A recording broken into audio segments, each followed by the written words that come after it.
Good morning dear students.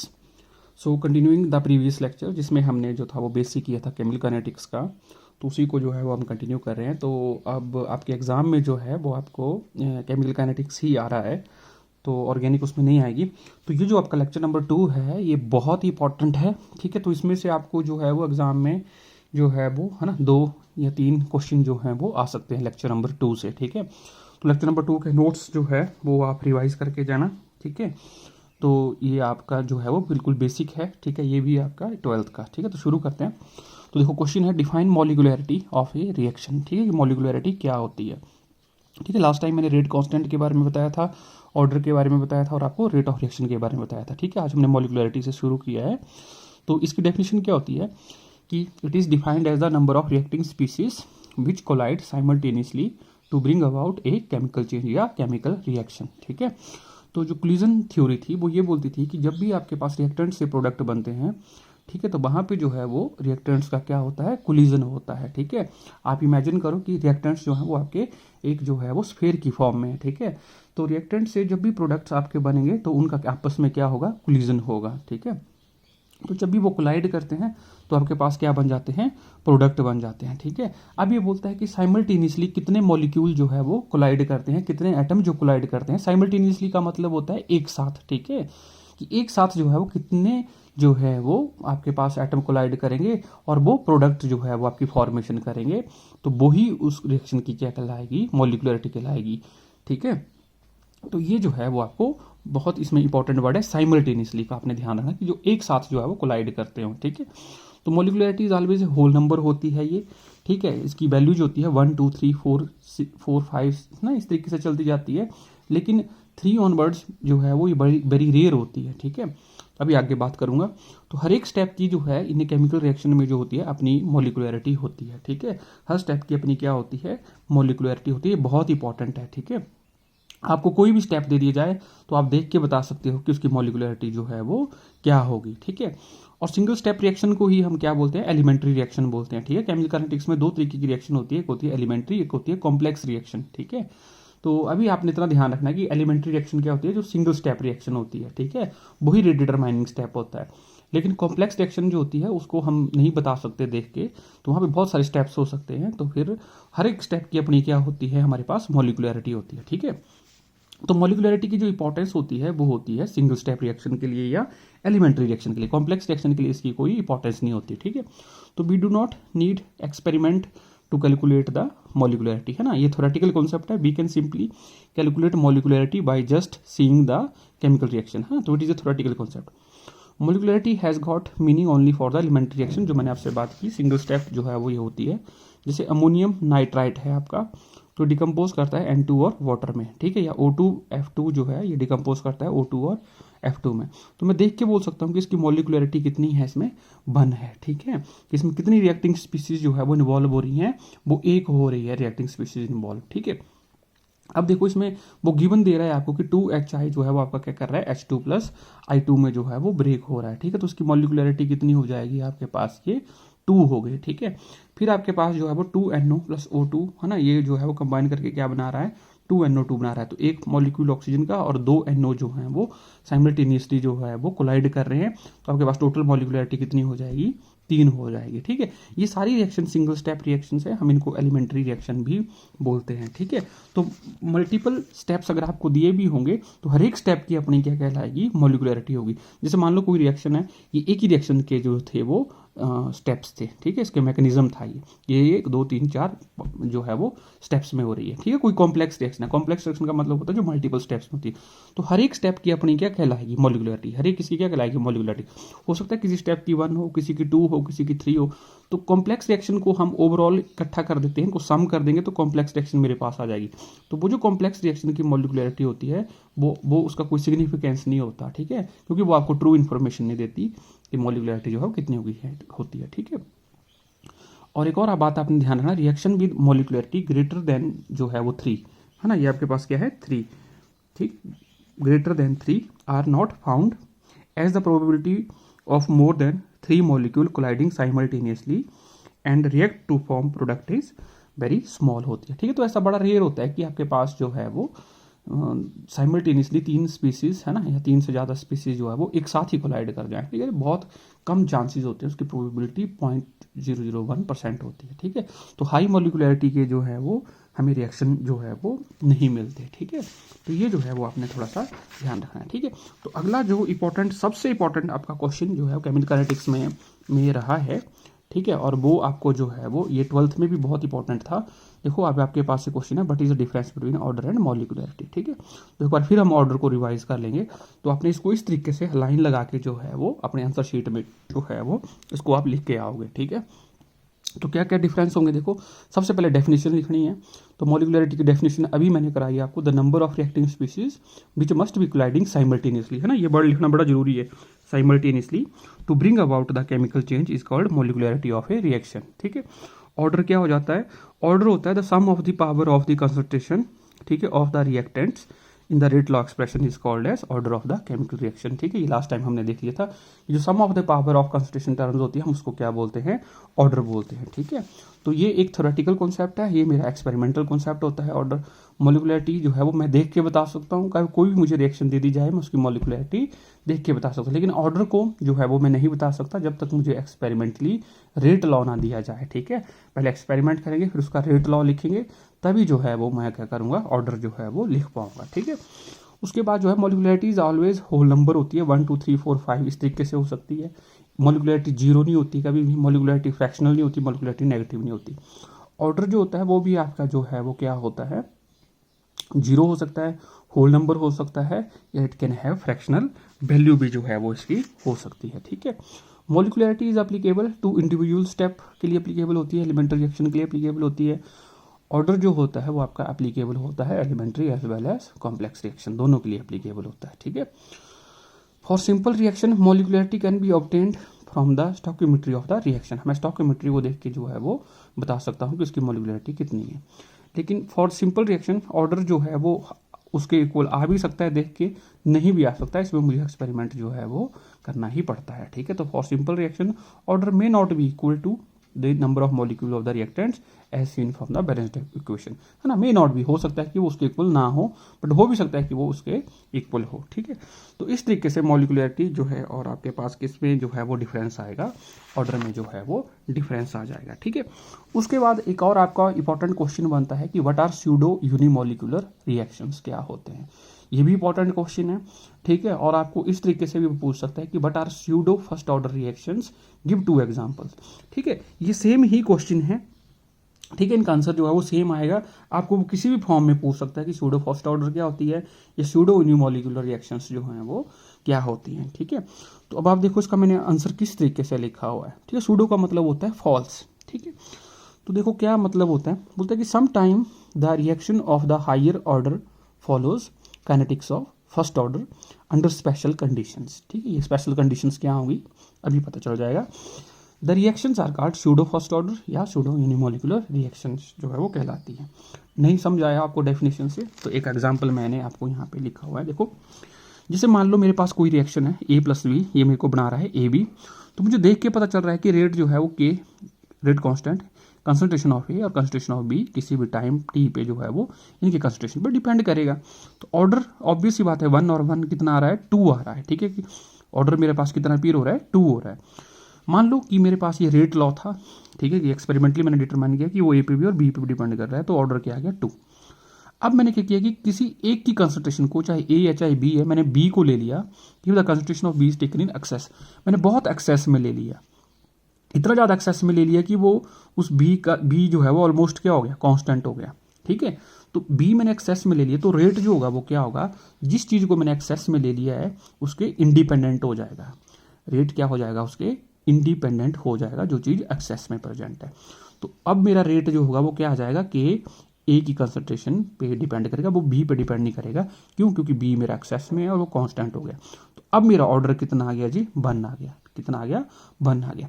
तो मैंने reaction यही ली A + B और AB बना, लेकिन मैंने एक रिएक्टेंट को क्या ले लिया, एक्सेस में ले लिया, तो उससे ऑर्डर जो आ रहा है मेरा प्रैक्टिकली वो क्या आ रहा है, फर्स्ट आ रहा है। तो आना तो चाहिए था कितना, 2 आना चाहिए था, कि मैंने 2 रिएक्टेंट लिए हैं इसमें, ठीक है। तो वो आपस में रिएक्ट करके AB बना रहे हैं, लेकिन मेरे को ऑर्डर कितना मिल रहा है, फर्स्ट मिल रहा है। ठीक है, तो ये रिएक्शन जो है वो अपीयर हो रही है मेरे को कि हायर ऑर्डर की है, मुझे लग रहा है देख के कि हायर ऑर्डर की होगी।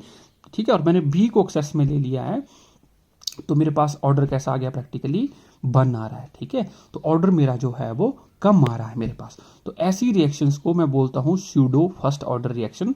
मतलब है आई एक्सपेरिमेंटली ये फर्स्ट है, लेकिन मैंने इसको ऐसा मान लिया कि ये मेरे पास फॉल्स, इसलिए मैंने लगा दिया कि फॉल्स फर्स्ट ऑर्डर इसलिए क्योंकि मैंने इसमें चालाकी की है, इसमें मैंने वेरिएशन की है, इसमें मैंने जो है किसी एक रिएक्टेंट को क्या कर दिया, एक्सेस में कर दिया, फिर मैं इसको जबरदस्ती क्या बना दिया, फर्स्ट ऑर्डर बना दिया। तो वो इसको रिएक्शन को मैं बोलता हूँ स्यूडो फर्स्ट ऑर्डर रिएक्शन। है ये फर्स्ट ऑर्डर की, लेकिन ये कब है, जब वो एक्सेस में है। ठीक है, अगर वो एक्सेस में नहीं होता तो आपके पास वो B पे भी डिपेंड करता और उसकी अपनी ऑर्डर क्या आती, 2 आती। ठीक है, तो यही लिखा है मैंने, some time the reaction of higher order, ये हायर ऑर्डर था 2, it they follows kinetics of first order. ठीक है, अंडर स्पेशल कंडीशंस, इसी को बोलते हैं सूडो फर्स्ट ऑर्डर। जो जब आप ये डेफिनेशन लिखोगे तभी आपको मार्क्स मिलेंगे। ठीक है, आप अपनी मर्जी से नहीं लिख सकते कि अपनी कहानी से लिख दिया आपने कुछ भी। ठीक है, तो आपको क्या बोलना है कि some time the reaction of higher order, वो कुछ भी हो सकता था, वो 3 भी हो सकता था, वो 4 भी हो सकता था।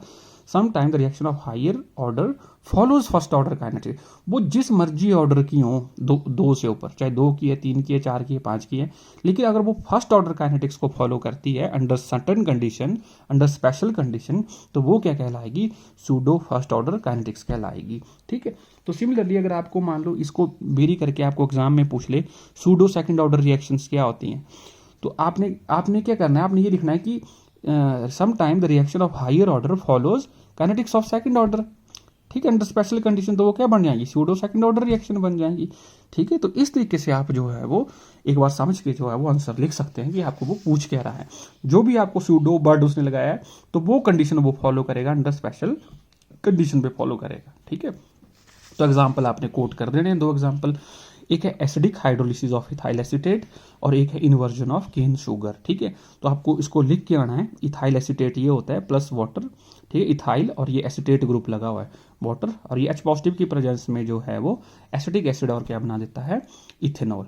ठीक है, तो रेट ऑफ रिएक्शन जो होता है वो किसके ऊपर डिपेंड करता है, अगर वाटर मेरा एक्सेस में मैं ले लूँ तो ये इसके ऊपर ही डिपेंड करेगा, एक ही कंसंट्रेशन के ऊपर डिपेंड करेगा। Since reaction concentration of water is in excess, तो वाटर कांस्टेंट हो जाएगा, therefore it does not appear in the rate law, है ना। Similarly inversion of cane sugar, जैसे मान लो केन शुगर है C12H22O11, ये मैंने यहाँ पे जो है वो केन शुगर ली, प्लस वाटर के साथ में मैंने इसकी हाइड्रोलिसिस की एसिडिक मीडियम में, तो ग्लूकोज और फ्रक्टोज बना, तो वाटर के ये इंडिपेंडेंट हो जाता है और रेट मेरा सिंपली ग्लूकोज की केन शुगर की कंसंट्रेशन पे जो है वो डिपेंड करता है। तो ये भी किसका एग्जाम्पल है, सूडो फर्स्ट ऑर्डर का जो है वो एग्जाम्पल है। ठीक है, तो ये जो है वो आपको आना चाहिए कि कैसे जो है वो आप ये जो है वो आंसर देते हो। ठीक है, उसके बाद देखो इंटीग्रेटेड रेट इक्वेशंस है। ठीक है, अब आपको अगला क्वेश्चन आता है इंटीग्रेटेड रेट इक्वेशन। ठीक है, तो इंटीग्रेटेड रेट इक्वेशंस जो हैं वो आपको 0 ऑर्डर, फर्स्ट ऑर्डर और सेकंड ऑर्डर की जो है वो आपके सिलेबस में है, और सबसे ज़्यादा इंपॉर्टेंट आपकी सेकंड ऑर्डर की रिएक्शन है। फर्स्ट की भी है, 0 की भी है, हो सकता है फाइनल एग्जाम में वो फर्स्ट की आ जाए, 0 की आ जाए, हो सकता है मैं आपको फर्स्ट की डालूँ, हो सकता है मैंने आपको सेकंड की ही डाली हो। ठीक है, तो ऐसा कोई नेसेसरी नहीं है कि मैं आपको बोल दूंगा कि सेकंड जो है वो इंपॉर्टेंट है तो सेकंड ही फाइनल एग्जाम में आएगी। ठीक है, हो सकता है उस टेस्ट में सेकंड आ जाए। ठीक है, तो फाइनल में फर्स्ट पूछ ले, 0 पूछ ले, तो आपको तीनों जो है वो एक बार प्रैक्टिस करके जो है वो जाना है। ईजी है, बहुत ईजी है, जिस तरीके से मैं आपको कराऊंगा। तो पहले आपने प्रैक्टिस करनी है, फिर उसके बाद आपने उसके न्यूमेरिकल अटेम्प्ट करने हैं। तो 0 ऑर्डर रिएक्शन देखो क्या होती है, a reaction is said to be 0 order if its rate is independent of reactant concentration.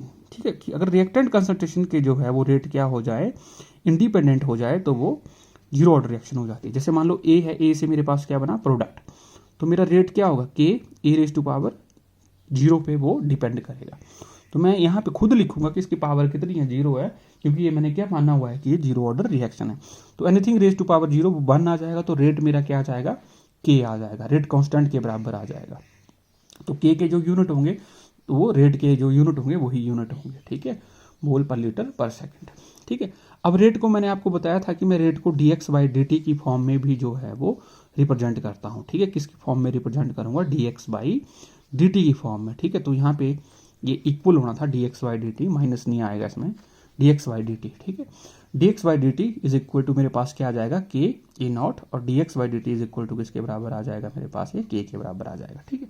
तो मैंने अभी इंटीग्रेटेड रेट क्वेश्चन शुरू नहीं किया है, मैंने आपको यहाँ जीरो ऑर्डर के कोट कर दिए हैं, आगे मैंने आपको फर्स्ट और सेकंड ऑर्डर के कोट नहीं किए एग्जाम्पल, आपने फर्स्ट ऑर्डर और सेकंड ऑर्डर के भी दो एग्जाम्पल जो है वो बुक से लिख लेने हैं, ठीक है। तो मैंने जीरो ऑर्डर के यहाँ पे कोट कर दिए, फोटोकेमिकल रिएक्शन जितनी भी होती हैं H2Cl2 लाइट की प्रेजेंस में 2HCl, N2O ब्रेक डाउन होती है इसकी N2 + ½ O2, अमोनिया जो है वो इसकी ब्रेकिंग होती है मोलिब्डेनम के सरफेस पे N2 + 3H2, आपका हाइड्रोजन आयोडाइड होता है, ये गोल्ड के सरफेस पे डिकम्पोज करता है H2I2, फिर एसीटोन की आयोडोनेशन होती है, ठीक है, आयोडीन के साथ ये रिएक्ट कर जाता है। तो सारी एग्जाम्पल है जीरो ऑर्डर रिएक्शन के, ठीक है। तो आपको दो तीन एग्जाम्पल भी आपको याद करने हैं कि जीरो ऑर्डर के क्या होते हैं, फर्स्ट के क्या होते हैं और सेकंड के क्या होते हैं, ठीक है।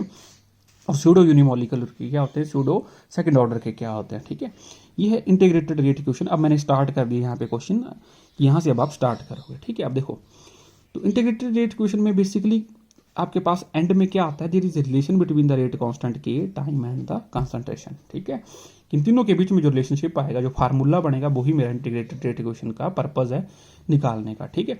तो देखो, अब मेरे पास ये कंसंट्रेशन है ए से प्रोडक्ट बन रहा है, टी इज इक्वल टू 0 पे ए था A0, प्रोडक्ट था 0, t is equal to t पे A0 से एक्स रिएक्ट कर गया तो एक्स प्रोडक्ट बना, तो at T is equal to t पे ये कंसंट्रेशन है AT, तो AT कितना बचेगा, जितना वो रिएक्ट कर चुका है इनिशियल कंसंट्रेशन A0 - x के बराबर वो AT बचा होगा, ठीक है। तो ये आपको बेसिक पता होना चाहिए।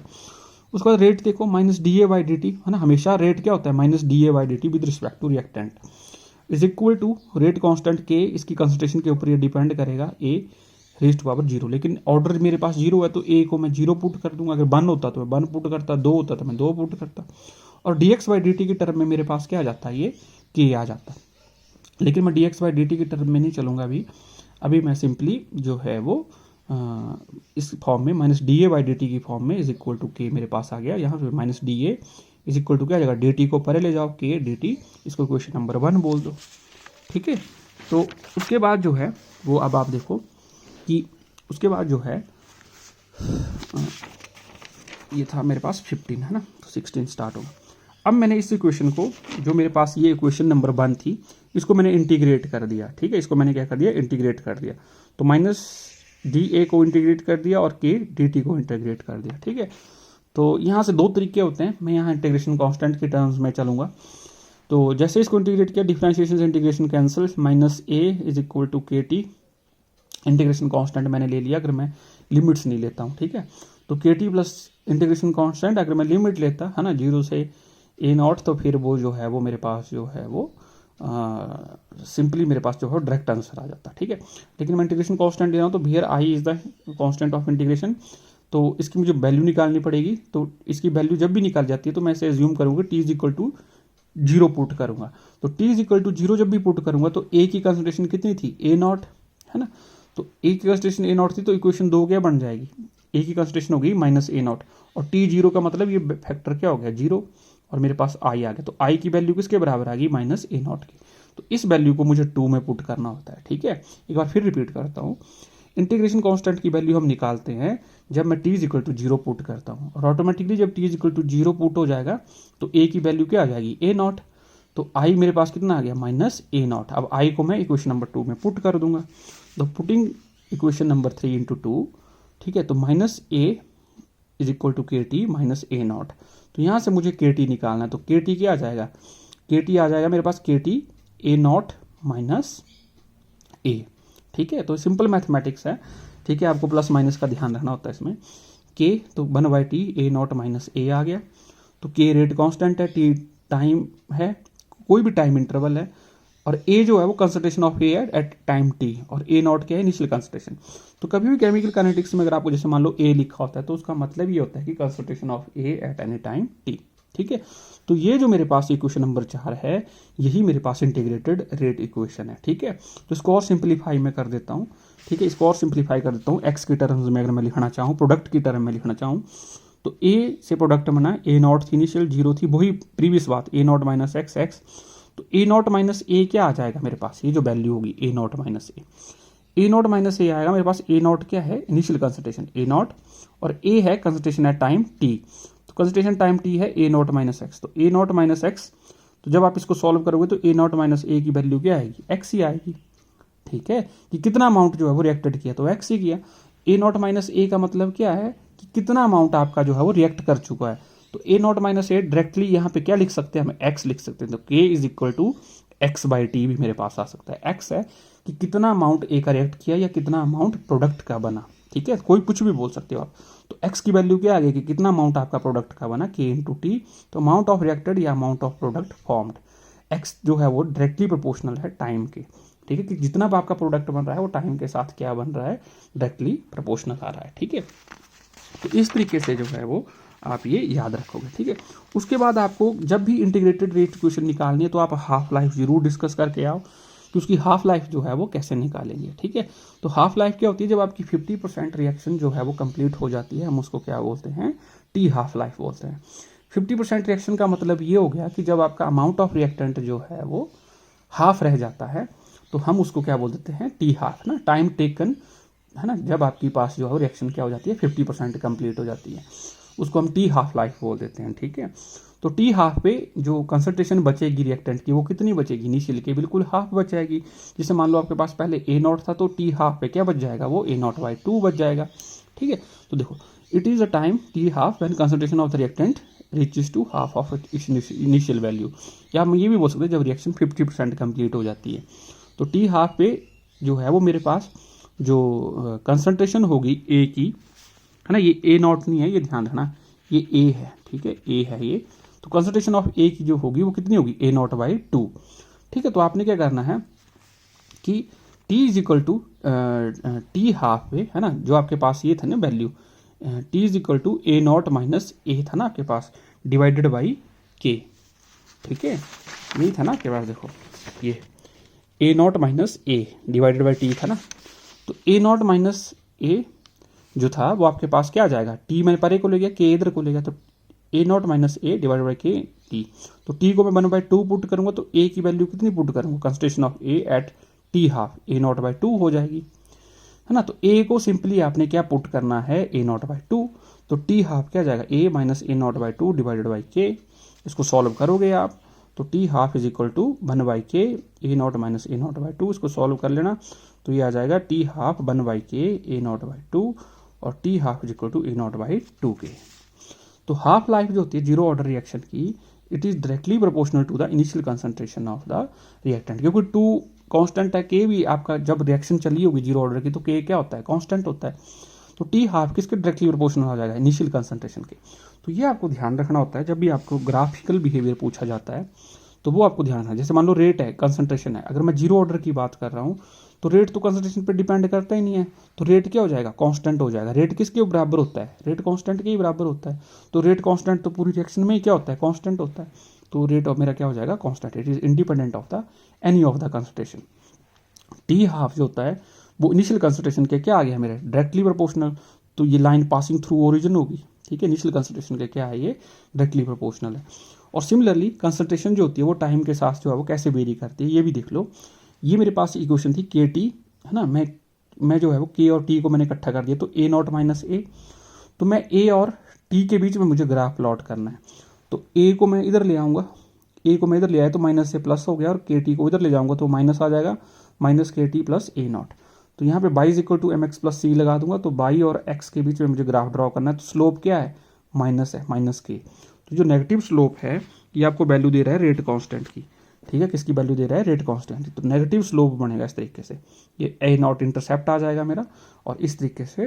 तो ये जो कंसंट्रेशन वर्सेस टाइम का ग्राफ होता है किसके लिए आता है, जीरो ऑर्डर के लिए आता है। तो आपको कई बार क्वेश्चन ऑब्जेक्टिव में पूछे जाते थे कि भाई पहचानो आप जो है वो कौन सा ग्राफ जो है वो इसके लिए होता है। ठीक है, क्योंकि इसकी तो बहुत सारी जो है वो डेरिवेशंस हैं, बहुत ज़्यादा जो है वो डिटेल में डिस्कस कर सकते हैं हम एक ही रिएक्शन को, जीरो ऑर्डर को ही, लेकिन ड्यू टू लेस टाइम, ठीक है, मैं आपको बिल्कुल सुपरफिशियली जितना आपके एग्जाम के पॉइंट ऑफ व्यू से है मैं आपको उतना करा रहा हूँ, है ना। करने को तो डिटेल में मेरा इसी पे जीरो ऑर्डर पे ही जो है वो 2 आवर्स का लेक्चर बन जाएगा, है ना, और ज़्यादा डिटेल में, लेकिन इतना नहीं हम करेंगे। कीपिंग इन योर, है ना, एग्जाम के पॉइंट ऑफ व्यू से मैंने आपको ये लेक्चर बनाया हुआ है कि आप इसको जो है वो बिल्कुल टू द पॉइंट जो है वो करें। तो जीरो ऑर्डर मैं यहीं पे कंप्लीट कर रहा हूँ। तो जब भी आपको क्वेश्चन आता है कि इंटीग्रेटेड रेट इक्वेशन आपको ड्राइव करनी है जिस भी ऑर्डर की, तो आप जो है वो के की वैल्यू निकालें, ठीक है, इन terms of time and concentration, और उसके बाद टी हाफ भी जरूर डिस्कस करके आए, ठीक है। फर्स्ट ऑर्डर पे आ जाता हूँ। देखो अब ये बोलता है कि reaction is said to be first order if the rate depends upon the first power of the concentration, की पहली पावर पे जो है वो डिपेंड करे, ठीक है, first power of the concentration, या सेकंड पावर पे डिपेंड करेगी तो सेकंड ऑर्डर हो जाएगी। तो रेट जो है वो कोई रिएक्शन है ना, बार बार नहीं मैं बोलूँगा कि ऐसे product A raise to power 1 हो जाएगा, इक्वेशन नंबर 1 ऑर्डर 1 है। तो रेट जो है वो मेरा डायरेक्टली प्रोपोर्शनल है कंसंट्रेशन के ऊपर, है ना। तो यहाँ पे फर्स्ट ऑर्डर में मेरा रेट कंसंट्रेशन के ऊपर डिपेंड करता है, जीरो ऑर्डर में मेरा रेट कंसंट्रेशन पे डिपेंड नहीं करता था, इसलिए वहाँ पे ग्राफ जो है वो बिल्कुल ऐसे लाइन पैरेलल टू, है ना, बाई एक्सिस जो है for parallel to X axis आ जाती है। तो थोड़ी सी डेरिवेशन इसकी भी जो है वो करते हैं, ठीक है। ए से प्रोडक्ट, अब इसकी इंटीग्रेटेड रेट क्वेश्चन पे आ गया हूँ मैं डायरेक्ट, तो अब आप यहीं से ड्राइव करना लग जाना। तो इसके एग्जाम्पल आप बुक से देख लेना कि फर्स्ट ऑर्डर के क्या होते हैं। टी इज इक्वल टू 0 पे जो है वो ए की कंसंट्रेशन क्या आ गई, ए नॉट, प्रोडक्ट की 0। T is equal to t पे मेरे पास जो है वो ए नॉट कितना रह गया, ए के बराबर रह गया, या आप इसको ए टी भी बोल सकते हैं। तो प्रोडक्ट मेरा कितना बना, एक्स। तो concentration of A at time T कितनी होगी मेरे पास, A naught minus x. A naught से मेरा एक्स रिएक्ट कर चुका है तो वो मेरे पास ए बचा।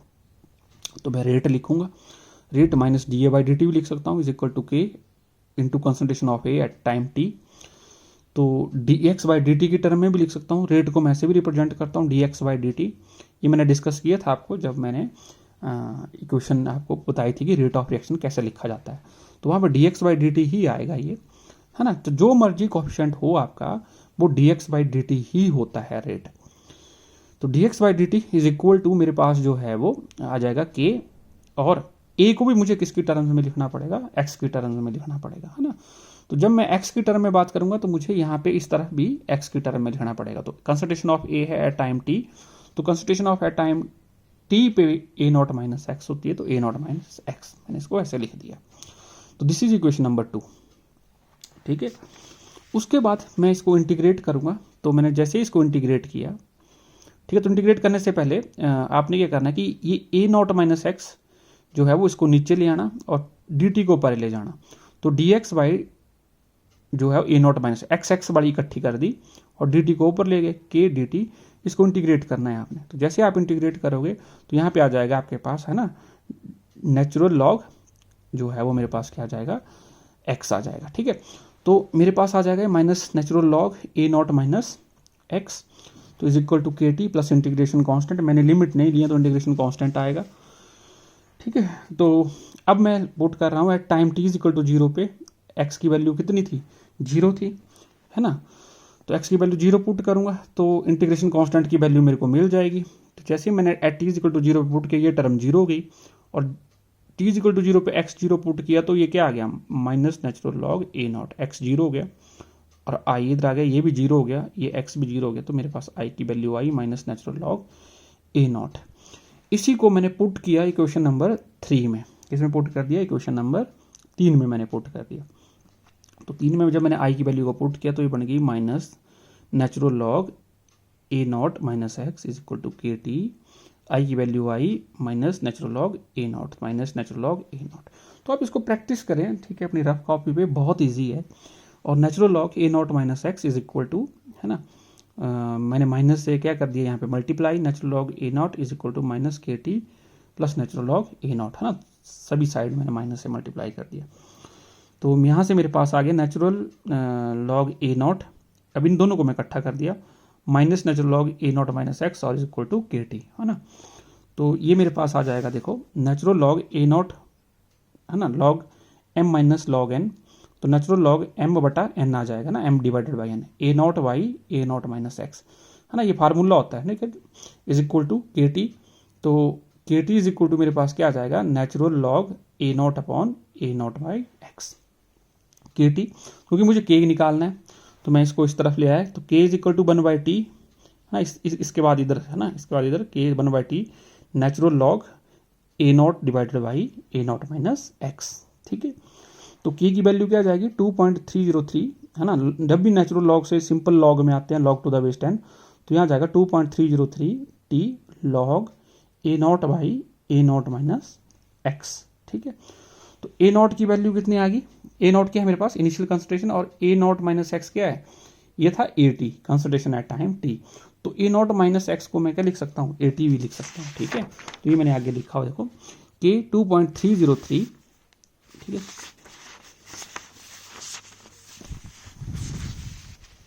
के 2.303 divided by t log A naught upon A T. तो रीअरेंजिंग करूंगा मैं इसको, तो एक और जो है वो इससे मैं इंपॉर्टेंट रिजल्ट निकालूंगा, k is equal to 1/t natural log A naught by A t. मैंने दोबारा इसको मैंने इंक्लूड कर लिया है ना। ये किसके बराबर होता है, नेचुरल लॉग जो होता है 2.303 लॉग टू द बेस 10 के बराबर होता है। तो मैंने इसको दोबारा नेचुरल लॉग में कन्वर्ट कर दिया, natural log A naught by T. तो यहाँ से के टी को पहले ले गया, natural log A naught by T, मुझे ए टी निकालना है यहाँ से। तो natural log A T by A not कितना हो जाएगा, इसको मैंने रिवर्स कर दिया तो माइनस का साइन आ जाएगा, माइनस के टी। तो A T divided by A naught is equal to E raised exponential raised to power K T. तो जैसे ही A T by A naught natural log को परे जाएगा तो एक्सपोनेंशियल की फॉर्म ले लेगा। ठीक है, तो ए टी मेरे पास कितना जाएगा, A not exponential minus K T. तो concentration of A at any time T जो है वो आपके पास क्या होती है, इस तरीके से। तीन फार्मूले बने आपके पास, के 2.303 T log A naught upon A naught minus x, ये इनिशियल कंसंट्रेशन है और ये कंसंट्रेशन ऑफ ए है टाइम टी। तो 2.303 divided by t log A naught by A T, इसको मैं ए टी भी लिख सकता हूँ, और इसी ए टी को आप ए नॉट ई के टी की फॉर्म में, एक्सपोनेंशियल की फॉर्म में लिख सकते हो। तो आपको एक बार एग्जाम में ना, एचपीयू के एग्जाम में ये इक्वेशन प्रूव करने को आ गई थी कि आप इसको जो है वो प्रूव करो कि कैसे प्रूव करोगे। तो आपने यहाँ से स्टार्ट करना था, 2 नंबर का क्वेश्चन, 3 नंबर का क्वेश्चन पूछा था ये। ठीक है, सिंपली इसको यहाँ तक लेके आना था। उसने सी टी लिख दिया था इसको और इसको सी नॉट कर दिया था, तो उसमें कोई चेंजेस नहीं आएगा। अगर मैं इसको सी टी बोल दूँ और इसको सी नॉट बोल दूँ कंसंट्रेशन, वो कुछ भी चेंज कर सकता है। ठीक है, तो इस तरीके से जो है वो आपको ये ध्यान रखना है। अब रही बात आपकी हाफ लाइफ की, तो हाफ लाइफ आपको पता है कि टी हाफ पे इनिशियल कंसंट्रेशन जो है कितनी हो जाती है, 1/2 हो जाती है। ठीक है, या प्रोडक्ट की कंसंट्रेशन कितनी हो जाती है, जो आपके पास जो है वो जितना उसका रिएक्टेंट होता है उतना ही उसका प्रोडक्ट बन चुका होता है। तो अब आप देखो T is equal to 2.303 K log A naught upon A T. तो यह है concentration of A at time T. तो at time T half A T कितना हो जाएगा, ए नॉट बाई टू। तो at T is equal to T half A T is equal to A naught by two. तो A T की जगह क्या put कर दो, A naught by two, A naught से ए नॉट कैंसिल हो जाएगा, 2 ऊपर चला जाएगा, 2.303 के लॉग 2 आ जाएगा। और जब लॉग 2 0.3010 इसकी वैल्यू होती है, इसको पुट करोगे तो टी आ जाएगा 0.693 डिवाइडेड बाई के। तो जो हाफ लाइफ होती है फर्स्ट ऑर्डर की, इसमें देखो कहीं पे भी इनिशियल कंसंट्रेशन नहीं आई है ना। ये टी हाफ था आपका, ये क्या है आपका टी हाफ है ना, इसमें टी हाफ लिख लेना सब जगह, टी हाफ। तो टी हाफ जो होता है फर्स्ट ऑर्डर का, उसमें जो है वो कोई भी इनिशियल कंसंट्रेशन नहीं आ रही है, तो it is independent of the initial concentration. ये इनिशियल कंसंट्रेशन के क्या होता है, इंडिपेंडेंट होता है। और आपका ग्राफ क्या आ जाता है, पैरेलल टू जो है वो एक्स एक्सिस आ जाएगा, है ना। और रेट का कंसंट्रेशन के साथ कैसे आएगा, स्ट्रेट लाइन। रेट जो है वो कंसंट्रेशन के ऊपर डिपेंड करता है। और एक्सपोनेंशियल की फॉर्म में मैं बात करूँ, ये बड़ा एक्सपोनेंशियल, तो मेरे पास कंसंट्रेशन ऑफ रिएक्टेंट जो होती है वो टाइम के साथ कैसे वेरी करती है, एक्सपोनेंशियली, है ना। ये टच नहीं करती इस एक्सिस पे, है ना, because they never go for completion, है ना। सच रिएक्शन जो होते हैं जिसमें नेचुरल लॉग इन्वॉल्वमेंट है या कुछ भी है आपके पास, ये जो है वो पूरी कंप्लीशन की तरफ नहीं जाती। ठीक है, तो इस तरीके से जो है वो आप जो है वो ये कर सकते हो। ठीक है, तो ये था आपके पास जो है वो किसका एग्जाम्पल था, ये किसका एग्जाम्पल था आपके पास, ये फर्स्ट ऑर्डर रिएक्शन का एग्जाम्पल था। ठीक है, फर्स्ट ऑर्डर करने के बाद जो है अब आपको क्या करना है, सेकंड ऑर्डर रिएक्शन के बारे में जो है वो डिस्कस करना है। ठीक है, सेकंड ऑर्डर रिएक्शन जो है वो क्या होती है। ठीक है, तो ये मोस्ट इंपॉर्टेंट है मेरी तरफ से। ठीक है, ये आपको एग्जाम में आ सकती है, तो आपने इसकी प्रैक्टिस करनी है अच्छे से। और इसमें मैं बता भी देता हूँ कि क्या क्या इसमें इन्वॉल्व होगा। तो रेट ऑफ रिएक्शन जो है वो depends upon the second power of the concentration is known as second order reaction. इसमें केस जो होते हैं वो कितने तरीके के होते हैं। अब ये बोलता है कि एक होता है केस 1 जिसमें सिंगल रिएक्टेंट हो। सिंगल रिएक्टेंट मतलब ऐसे 2A दिया हुआ है और प्रोडक्ट दिया हुआ, आपको खुद देगा क्वेश्चन में, इसके लिए जो है वो इंटीग्रेटेड रेट इक्वेशन निकालो। तो कोई बात नहीं, आप उसको कैसे करोगे, रेट के A⁻², तो उसका ऑर्डर क्या है 2। तो एक तरीका ये है कि एक सिंगल रिएक्टेंट आपको ऐसे दिया हो। एक होता है कि 2 रिएक्टेंट दिए हैं आपको A+B, है ना, 2 से ज़्यादा रिएक्टेंट तो हो ही नहीं सकते सेकंड ऑर्डर में, तो आपको प्रोडक्ट ऐसे दी। तो रेट जो है वो डिपेंड करेगा A की पावर 1 और B की पावर 1। तो ओ rate with respect to A first होगा, rate with respect to B भी क्या होगा, फर्स्ट होगा। तो ऑर्डर क्या आएगा, 1 + 1 = 2। ठीक है, तो केस 2 और केस 3 जो है वो आपके पास जो है वो कैसे राइज होंगे। केस 2 है जब आपकी इनिशियल कंसंट्रेशन ए और बी की क्या हो जाएंगी, इक्वल हो जाएंगी। और एक केस 3 होता है जब आपकी इनिशियल कंसंट्रेशन ए और बी जो है वो इक्वल नहीं होते। ठीक है, अभी मैंने एग्जाम में आपको जो है वो ये वाला केस नहीं डाला है, if initial concentration of A and B are not equal. अगर आपको ऐसा क्वेश्चन आता है कि आपको ऐसी रिएक्शन दी है A plus B is equal to product, calculate the rate constant या इंटीग्रेटेड रेट इक्वेशन निकालो, तो आपने यही वाला फॉलो करना है, यही वाला जब कंसंट्रेशन क्या दी हुई है इक्वल, चाहे वो बोल रहा है चाहे वो आपको नहीं बोल रहा है। ठीक है, फिर ये वाला जो पार्ट होगा कि कंसंट्रेशन जब इक्वल नहीं होगी, ये आपको मैं बाद में कराऊंगा। ठीक है, आफ्टर हाउस एग्जाम। ठीक है, तो ये वाला नहीं अभी आप करेंगे, अभी हम सिर्फ ये 2 केस करेंगे जब जो है वो सिंगल रिएक्टेंट है और जब ए और बी आपको अलग रिएक्टेंट दिए तो उनकी कंसंट्रेशन आपको क्या है, इक्वल है। तो अब केस 1 में लूंगा और केस 2, इन दोनों के रिजल्ट ना सेम आएंगे। क्यों सेम आएंगे, तो अब आपको इसका भी आंसर अभी पता चल जाए। ये केस और इस केस के रिजल्ट क्या आएंगे, सेम आएंगे। इसका रिजल्ट जो है वो डिफरेंट आता है, तो ये अब आपको पता चल जाएगा। ठीक है, तो देखो केस 1 है ना, जब मेरे को एक ही रिएक्टेंट जो है वो दिया हुआ होगा, तो ए से मेरे पास क्या बन रहे हैं, प्रोडक्ट्स। तो टी इज इक्वल टू 0 पे ए की कंसंट्रेशन कितनी है, ए नॉट, प्रोडक्ट की कितनी है, 0। तो t is equal to time t पे ए जो है वो मेरा कितना रह जाएगा, ए नॉट माइनस एक्स, और प्रोडक्ट मेरा कितना बन जाएगा, एक्स। तो जो रेट होता है मेरा वो होता है minus D A by D T. Rate क्या होता है मेरे पास, minus D A by D T, है ना, ये आपको पता ही है। और के जो है वो ए स्क्वेयर पे डिपेंड करेगा। क्यों, क्योंकि मेरे पास एक ही रिएक्टेंट है। ठीक है, मेरे पास क्या है, एक ही रिएक्टेंट है, इधर 2 लिख लेना आप, है ना। तो ए स्क्वेयर पे depend, concentration of A at time T, A क्या है मेरे पास, concentration of A at time T. तो D x by D T क्या आ जाएगा, के ए स्क्वेयर, आपको पता है मैं रेट को d x by D T भी लिख सकता हूँ। ठीक है, तो by writing the rate in terms of x, A must be also written in terms of x. तो ए को भी मैं क्या कर दूंगा, एक्स की फॉर्म में ले आऊंगा, d x by D t k A कितना है मेरा at concentration at time T, A naught minus x. तो ए को मैंने पुट कर दिया ए नॉट माइनस एक्स, इसका स्क्वायर, इसको इक्वेशन नंबर 1 बोल दिया। ये कब था, जब मेरे पास जो है वो रिएक्टेंट दिया था किस टाइप का, 2A टाइप का रिएक्टेंट दिया था। ठीक है, उसके बाद अब आप देखो केस नंबर 2 में, इसमें मेरे पास जो 2 रिएक्टेंट है ए और बी, ये प्रोडक्ट बना रहे हैं। ठीक है, केस नंबर 2 पे तो सिमिलरली मैंने लिख दिया टी इज इक्वल टू 0 पे, है ना। बट इस केस में दोनों की कंसंट्रेशन क्या है, ए और बी की इक्वल है। ठीक है, केस 2 ले रहा हूं मैं, जब मेरे पास कंसंट्रेशन ए और बी की क्या है, इक्वल है, तो आपके पास क्या बन जाएगा, ये at T is equal to 0 पे इक्वल कंसंट्रेशन का मतलब अगर मैं ए की ए नॉट ले रहा हूँ तो मैं बी को भी क्या लिख सकता हूँ, ए नॉट, क्योंकि इक्वल कंसंट्रेशन है दोनों की इनिशियली। तो t is equal to t पे अगर इसका एक्स रिएक्ट कर रहा है तो ए नॉट माइनस एक्स बच जाएगा, बी का भी कितना बच जाएगा, ए नॉट माइनस एक्स बच जाएगा, और प्रोडक्ट का कितना बच जाएगा, एक्स।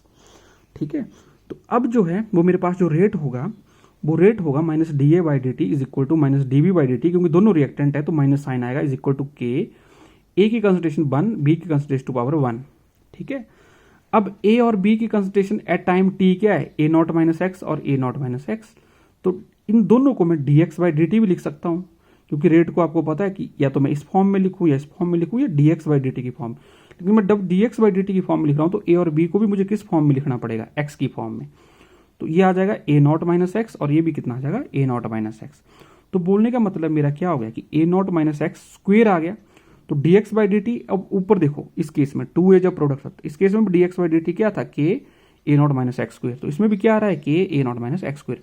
इसलिए इस केस में और इस केस में रिजल्ट आपको क्या मिलते हैं, सेम मिलते हैं। ठीक है, अगर आपको एग्जाम में क्वेश्चन आता है कि 2A प्रोडक्ट आपको ऐसे दिया हुआ है और आपको बोलता है कि आप इसकी इंटीग्रेटेड रेट इक्वेशन लिखो, तो आप स्टार्ट यहाँ से करोगे ऐसे, और फिर इसके बाद आपको कैसे चलना है वो अभी आपको अगले पेज पे बताऊंगा। अगर आपको बोल रहा है कि इस तरीके का क्वेश्चन आ रहा है कि ए से बी प्रोडक्ट दिए हुए हैं और आपको कुछ नहीं बोल रहा है वो इक्वल है नहीं है, वो सीधा सीधा बोल रहा है कि रेट जो है वो आपको जो है वो निकालना है कि कैसे जो है वो उसका रेट कांस्टेंट और इंटीग्रेटेड रेट इक्वेशन निकालोगे, तो आप यहाँ से चलोगे केस नंबर 2 से। ए बी लिया प्रोडक्ट ए नॉट की दोनों की कंसंट्रेशन इक्वल है, A naught minus x, rate minus D A by D t minus d B by D t, k A raise to power 1 B raise to power 1। तो D x by D T is equal to k A naught minus x. ठीक है, तो इस तरीके से। ठीक है, तो ये मेरे पास इक्वेशन नंबर 2 आ गई। यही equation number, since equation 1 and 2 are same है दोनों केस में, so we can derive integrated rate equation collectively, है ना। तो आपने यहीं से चल पड़ना है। इसके बाद आपने ऐसे चल पड़ना है। अगर वो जो मर्जी आपको पूछा है केस, अब आपका आंसर सेम आएगा। तो रीअरेंजिंग टू ए नॉट को इधर ले जाओ, डी टी को परे ले जाओ, ए नॉट माइनस एक्स स्क्वेयर के इंटू डी टी। अब आप इसको इंटीग्रेट करो विद इन द लिमिट्स। यहाँ पे मैं विद इन द लिमिट ले रहा हूँ, तो इंटीग्रेशन कांस्टेंट की कोई जरूरत नहीं है, यहाँ नहीं आएगा। तो यहाँ पे मैंने 0 से x इसको इंटीग्रेट कर दिया और 0 टू t इसको इंटीग्रेट कर दिया, ठीक है। तो यहाँ पे फार्मूला लगेगा ये वाला, dx integration of dx x raise to power minus 2, ठीक है। तो आपके पास जो है वो इसका आंसर क्या आ जाएगा, देखो इसको मैंने सॉल्व किया हुआ है ना। ए नॉट माइनस एक्स ऊपर चल के क्या बन जाएगा, A naught minus x minus 2, है ना। तो इसको मैंने x मान लिया, ए नॉट माइनस एक्स को क्या मान लिया, x। तो ये x माइनस 2, तो ये आ जाएगा मेरे पास आंसर x माइनस 2 प्लस 1 और माइनस 2 प्लस 1, है ना। ये आपको फार्मूला था x रेज टू पावर, है ना, n। तो वो क्या आता था x n प्लस 1 और यहाँ पे n plus 1 divided by n plus 1। तो n मेरा यहाँ माइनस 2 है, तो माइनस 2 प्लस 1 और माइनस 2 प्लस 1 नीचे, तो x माइनस 1 तो 1 बाई एक्स, है ना, ये बड़ा माइनस 1 बड़ा x आ गया। तो मेरे पास आंसर क्या है इस इंटीग्रेशन का, माइनस 1 बाई एक्स। तो मैंने ए नॉट को क्या माना हुआ था, ए नॉट माइनस एक्स को x माना था।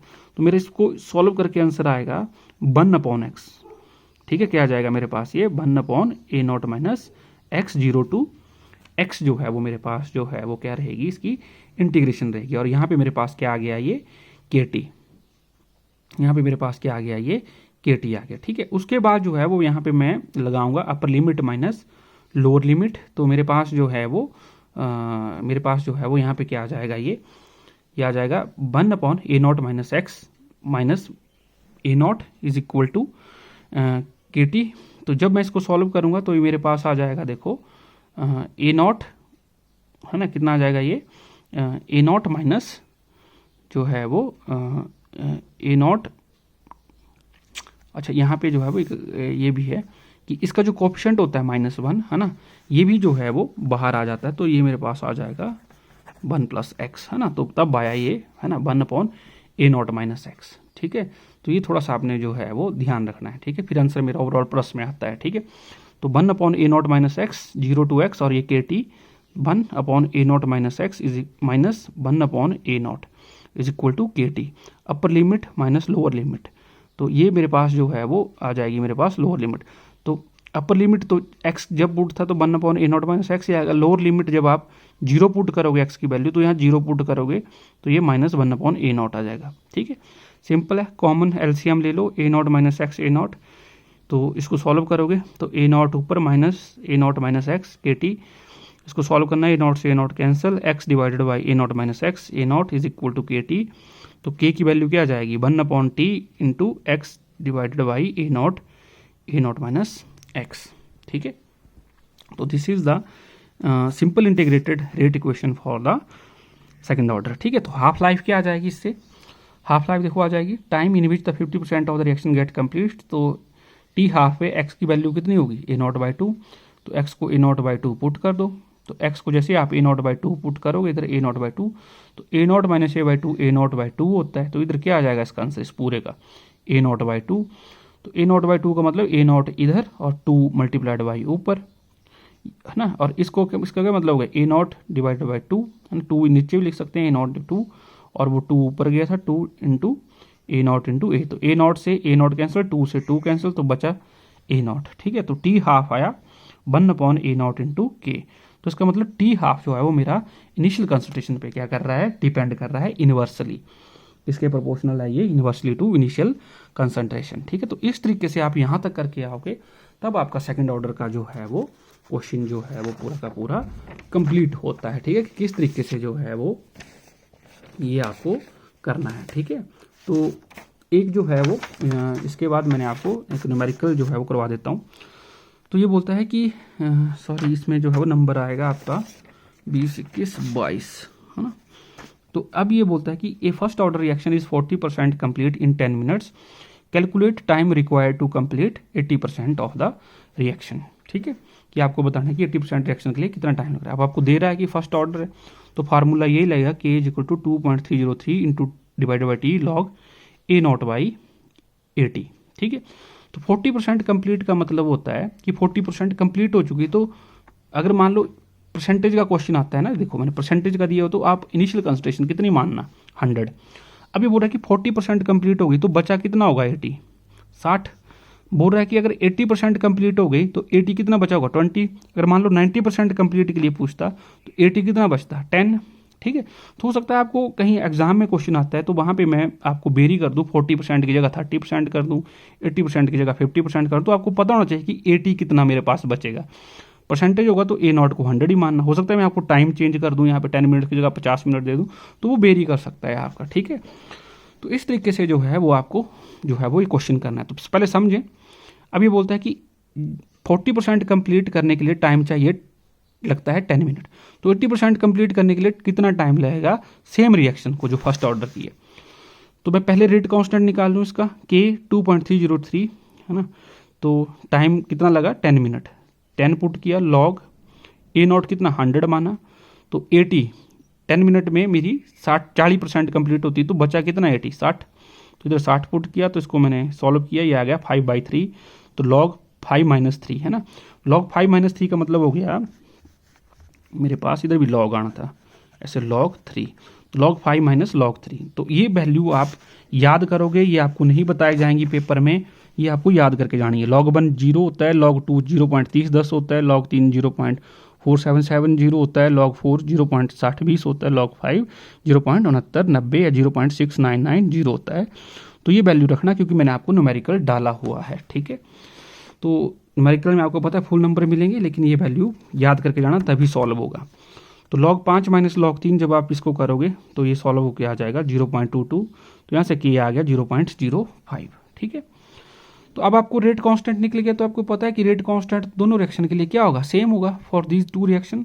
तो टाइम रिक्वायर्ड 20% कंप्लीट रिएक्शन करने के लिए मेरे पास टाइम कितना आ जाएगा, 2.303 डिवाइडेड बाई K लॉग, है ना, 80% कंप्लीट मतलब बचा कितना 20, 100 तो 20 से गया, log 5 K की वैल्यू आप पुट कर दो, कि आपने यहाँ निकाला 0.05।